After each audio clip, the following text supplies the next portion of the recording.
नमस्कार विद्यार्थियों, मैं मिसेस वोरा आरएलटी महाविद्यालय अकोला से आपके हिंदी की अध्यापिका कक्षा 11वीं के इस आभासी कक्षा में आप सभी का स्वागत है।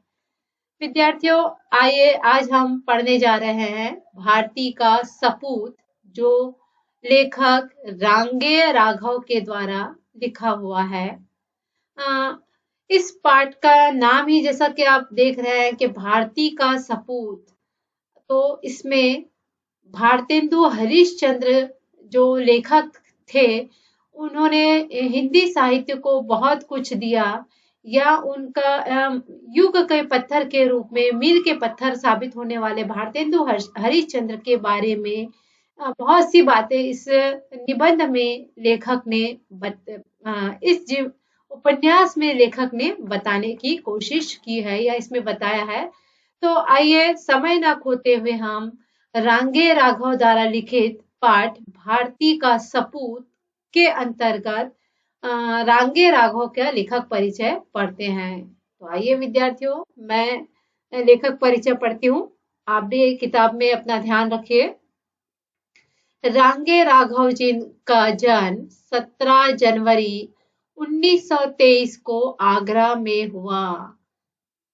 विद्यार्थियों, इनका जन्म कहाँ हुआ? 17 जनवरी 1923 को आगरा में हुआ। आपकी संपूर्ण शिक्षा आगरा में हुई, वहीं से आपने पीएचडी की उपाधि प्राप्त की। आपकी संपूर्ण शिक्षा आगरा में ही हुई और आपने वहीं से पीएचडी की उपाधि प्राप्त की।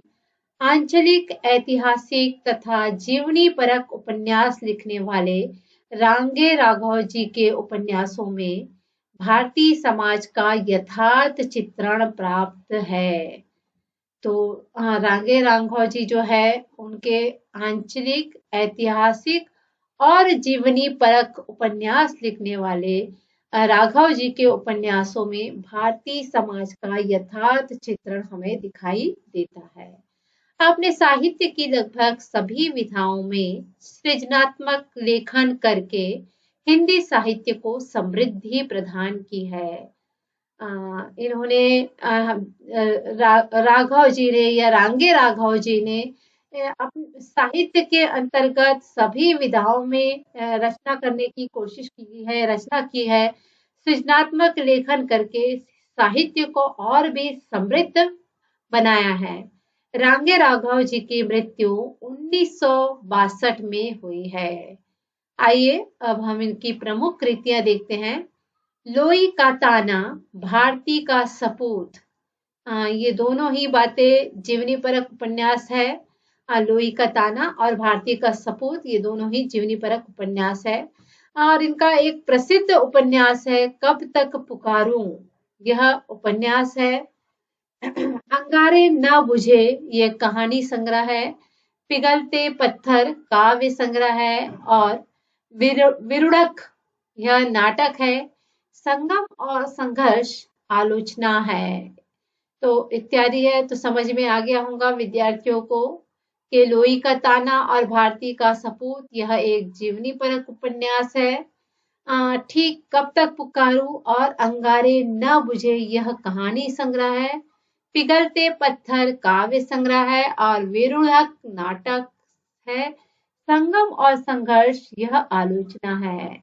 तो आइए अब हम इस विधा का परिचय देखते हैं कि रांगे राघव ने जो भारती का सपूत लेसन लिखा है, वह किस विधा का प्रयोग किया गया है या किस विधा की है। उप का अर्थ समीप तथा न्यास का अर्थ थाती, अर्थात मनुष्य के निकट रखी हुई वस्तु। उपन्यास को यदि हम दो भागों में बांटते हैं विद्यार्थियों, तो उप और न्यास। तो उप का अर्थ होता है समीप और न्यास का अर्थ होता है थाती, अर्थात मनुष्य के नीचे निकट रखी हुई वस्तु। उपन्यास गद्य साहित्य का वह रूप है जिसमें जीवन का बहुत बड़ा पटल चित्रित रहता है। तो विद्यार्थियों, हम जानते हैं कि कहानी एक छोटा भाग होता है और उपन्यास एक वृहत कहानी का रूप होता है। जब बहुत सारी कहानियां कहानियों को जोड़ा जाता है, एक के बाद एक लिंक के माध्यम से जोड़ा जाता है, तब वह उपन्यास का रूप धारण करती है। तो उपन्यास गद्य साहित्य का वह रूप है जीवन जिसमें जीवन का बहुत बड़ा पटल चित्रित रहता है, अर्थात जीवन का एक बहुत बड़ा भाग, या कहे कि जीवन का संपूर्ण चित्रण लेखक उपन्यास में करते हैं, और कहानी में एक छोटा सा प्रसंग या एक छोटी सी घटना या जीवन का एक छोटा सा पल भी चित्रित किया जा सकता है, लेकिन उपन्यास एक संपूर्णता को लिए हुए होता है। यह हमारे जीवन का प्रतिबिंब होता है, जिसको प्रस्तुत करने में कल्पना का प्रयोग आवश्यक होता है।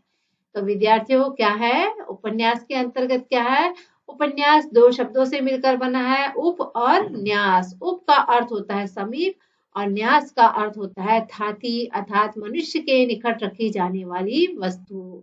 तो उपन्यास साहित्य गद्य साहित्य का वह रूप है जिसमें जीवन का बहुत बड़ा पटल चित्रित रहता है। यह हमारे जीवन का प्रतिबिंब होता है, जिसको प्रस्तुत करने में कल्पना का प्रयोग आवश्यक होता है। उपन्यास महान सत्यों और नैतिक आदर्शों का एक अत्यंत मूल्यवान साधन है। इसमें लोकप्रियता और महनीयता का अद्भुत समन्वय देखा जा सकता है। उपन्यास महान सत्यों और नैतिक आदर्शों का एक मूल्यवान साधन है।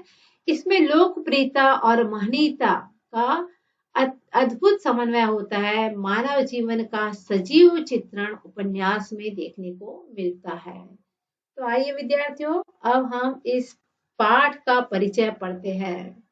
प्रस्तुत अंश अर्थात भारती का सपूत जो पाठ लिया गया है, उपन्यास से एक अंश लिया गया है। यह अंश जीवनी परक उपन्यास से लिया गया है। जो उपन्यास किसी व्यक्ति को लेकर, किसी व्यक्ति के जीवन को विशेष को लेकर लिखा जाता है, उसे जीवनी परक उपन्यास कहा जाता है। इसमें किसी व्यक्ति के जीवन वृत्त को आधार बनाकर कल्पित प्रसंगों की सहायता से औपन्यासिक स्वरूप दिया जाता है। इसमें हिंदी गद्य के जनक भारतेंदु के जीवन के विविध पहलुओं का रोचक ढंग से परिचय कराया गया है। अर्थात उपन्यास के अंतर्गत, उपन्यास में क्या होता है विद्यार्थियों? पात्रों का चित्रण होता है, उनके जीवन के विविध पहलुओं का रोचक ढंग से परिचय कराया जाता है। तो इस उपन्यास के पाठ में या इस अंश में भारतेंदु हरिश्चंद्र के जीवन के बारे में यहाँ परिचय कराया गया है, और वो भी रोचक ढंग से। बचपन से ही साहित्य एवं शिक्षा के प्रति रुझान ने भारतेंदु को हिंदी साहित्य जगत का दैदीप्यमान इंदु अर्थात चंद्रमा बना दिया है। बचपन से ही साहित्य के प्रति रुचि है भारतेंदु हरिश्चंद्र की, और शिक्षा के प्रति उनका रुझान है। इन दोनों ही बातों ने भारतेंदु हरिश्चंद्र को हिंदी साहित्य जगत का दैदीप्यमान इंदु अर्थात चंद्रमा बना दिया है। इन्हें क्या है, भारतेंदु हरिश्चंद्र को साहित्य का और शिक्षा के प्रति रुझान ने भारतेंदु हरिश्चंद्र को हिंदी साहित्य जगत का एक जलता हुआ या चमकता हुआ चंद्रमा बना दिया है। अंग्रेजों की नीतियां, सामाजिक कुरीतियां एवं अशिक्षा के खिलाफ भारतेंदु के द्वारा जगाई गई अलख को उपन्यासकार ने अपनी लेखनी से और भी प्रज्वलित किया है। चाहे अंग्रेजों की नीतियां हो, चाहे सामाजिक कुरीतियां हो, या फिर अशिक्षा हो, इन सभी के खिलाफ भारतेंदु हरिश्चंद्र के द्वारा जगाई गई अलख को उपन्यासकार राघव रांघे ने अपनी लेखनी से और भी प्रज्वलित कर दिया है या उज्ज्वलित कर दिया है। तो इस प्रकार विद्यार्थियों, अब हम देखते हैं कि यहाँ पर लेखक का जीवन परिचय समाप्त हो गया है। आगे का पाठ हम फिर दूसरे वीडियो में पढ़ेंगे। धन्यवाद।